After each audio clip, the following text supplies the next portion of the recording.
Audio Jungle.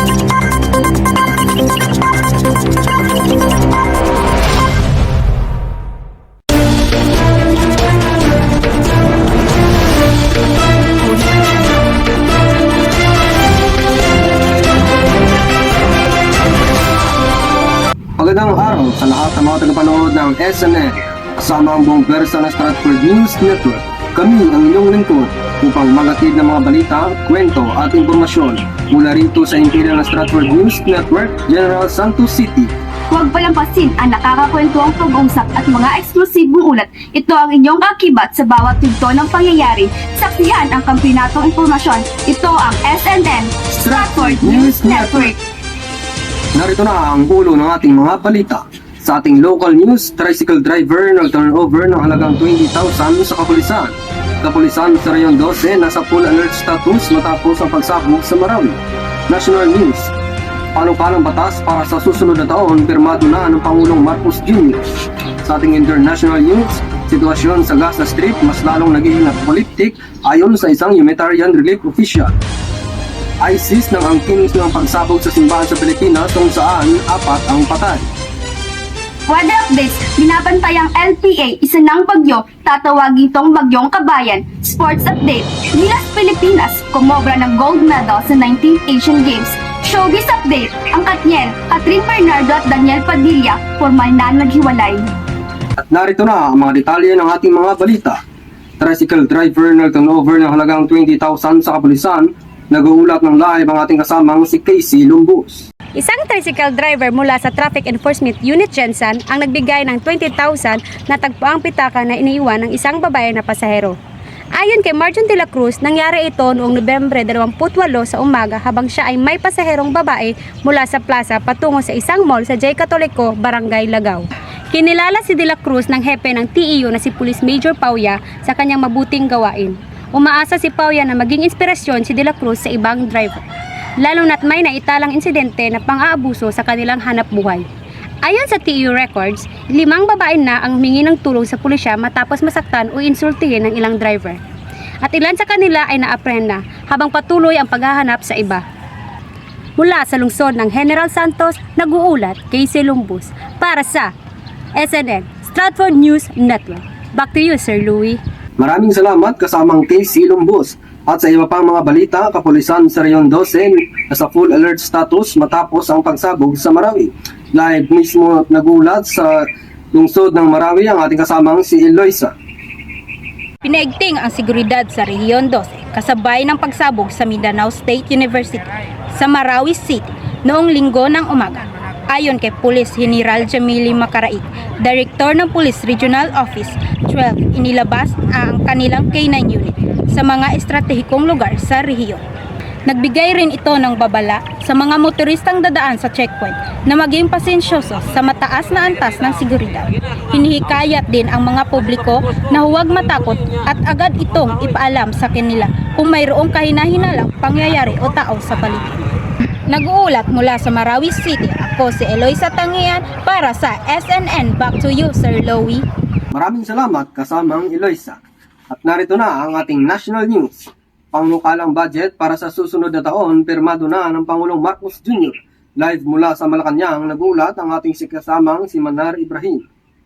Naabot na budget para sa 2024 may temang Prosperity Economic Transformation towards Inclusivity and Sustainability ay layuning tugunan ang mga pangangailangan ng mga Pilipino. Ayon kay Pangandaman, ito ay magiging tulay para sa mabilisang pag-angat ng ekonomiya at makabuluhang reforma.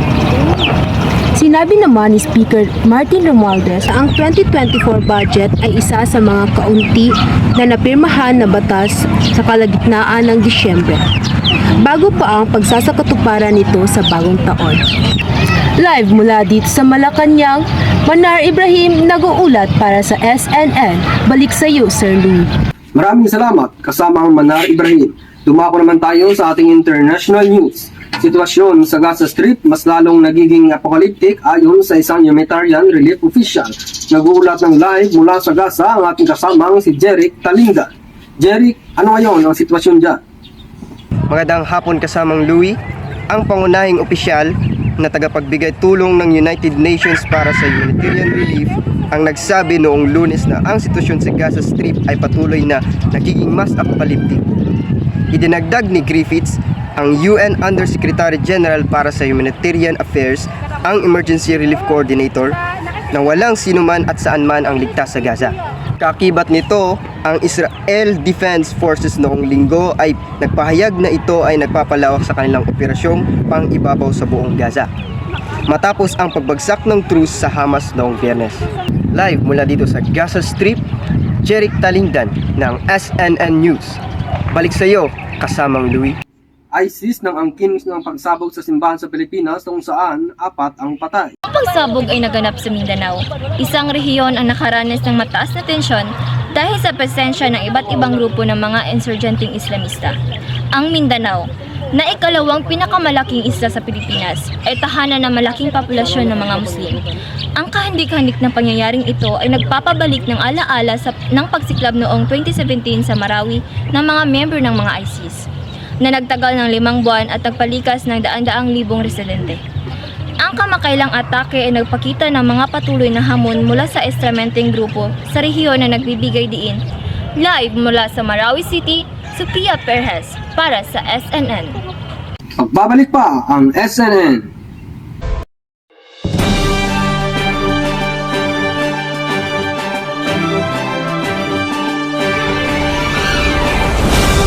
Kain tayo, may dala akong merienda. Uy! Ang galing. Birthday ng anak ni Maring Nenet. Nag-uwi ako.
Nagbabalik ang SNN.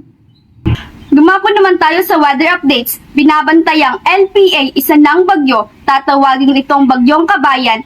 Live mula sa Pag-asa News Center, Kuya Louie. Isa ng tropical depression ang binabantayang LPA kaninang umaga. Huling namataan ito sa layong 1,440 km silangan ng southeastern Mindanao. Taglay ng tropical depression ang hangin na aabot sa 45 km per hour at bugsong aabot sa 55 km per hour. Sa oras na makapasok na ito sa Philippine Area of Responsibility, tatawagin na itong bagyong kabayan.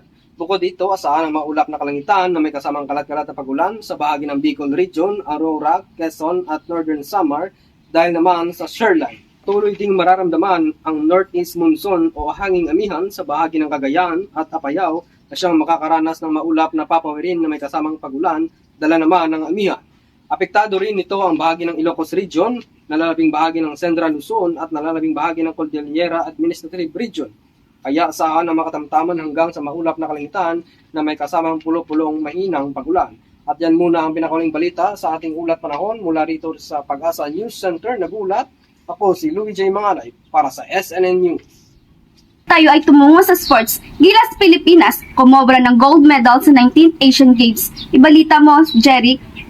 Matapos ang mahigit 6 na dekada, masungkit din ng Pilipinas ang pinakaasam-asam na gintong medalya sa men's basketball sa 19th Asian Games sa Hangzhou, China nitong Biyernes ng gabi. Ito ay nang dispatsahin ng national team ang Jordan 70-60. Huling naiuwi ng Pilipinas ang gold medal sa Asian Games noong 1962 natapos itumba ng China. Sa unang bugso ng laban, nakakuha kaagad ng ang bintahe 2010 at napanatili nila ito bago pumasok ang fourth quarter 51-41. Tinakapang habulin ng Jordan ang bintahe ng Gilas Pilipinas nang ibaba nila ito sa 7 puntos sa tulong na rin ng dating TNT import Ronde Hollis Jefferson. Gayunman, nag-ambag pa si Kwame ng isang putback mula sa mentis ni Chris Newsome, 64-55. 144 na lang na sa regulation period hanggang sa naiuwi na nila ang panalo. Nag-uulat mula dito sa Asian Games, Jeric Talingdan, SNN News. Maraming salamat, Jeric. Ngayon naman ay tumungo na sa showbiz. Ang Katniel, Catherine Bernardo at Daniel Padilla formal na naghiwalay. Princess May, ano na ang balita dyan? Salamat, Kevin. Ngayon ay dadako naman tayo sa showbiz update. Kinumpirma ng kilalang showbiz na magkasintahang Catherine Bernardo at Daniel Padilla, umas kilala bilang Katniel, ang kanilang hiwalayan. Sa magkahiwalay na Instagram post, ipinaalam ng dalawa ang pagtapos ng isang matagalang kwento ng pag-ibig na umabot ng mahigit 11 taon na nag-iwan ng kanilang dedikadong fanbase na kilala rin bilang Katniel. Isang dekada ng pagmamahalan at partnership, inilahad ni na Catherine at Daniel ang kanilang malalim na pasasalamat para sa pagmamahalan at mga alaala na ibinahagi sa kanilang 11 taong relasyon. Ang post ni Catherine na may subtiling palatandaan ng pagsara gamit ang parilalang chapter close ay tumagos ng malalim sa kanilang mga tagahanga. Samantalang ang pagmumuni-muni ni Daniel na nakalimbag sa mga salitang ikaw at ako ay nagbigay ng masusing paalala ng kanilang matibay na ugnayan. Suporta mula sa kapwa celebrities at fans, ang hiwalayang ito ay nagdulot ng alon ng suporta at pagmamahal mula sa kapwa celebrities at mga tagahanga na nagkakaisa sa pagtataguyod sa kanilang relasyon. Sa gitna ng masalimuot na pagkakataon, ang kanilang talent agency at Star Magic ay nagbigay ng suporta habang hinaharap ng dalawa ang bagong yugto ng kanilang buhay. Si Vice Ganda, isang kilalang celebrity, ay nagpakita rin ng pagkakaisa sa magkasintahan na nagpapakita ng malawakang epekto ng kanilang paghihiwalay. At yan po ang mga balitang nakalap ng buong puwersa ng Stratford News Network. Ako ang inyong lingkod, Louie J. Mangalay. Kami ang inyong sandigan sa katotohanan. Hanggang sa muli, Kerily de la Peña. At mga kababayan, ngayon po ay December 18 at 6 na tulog na lang ay Pasko na. Ang kampana'y tuluyan ng gigising upang tayong lahat ay manalangin ang bendisyon kapag nakanta na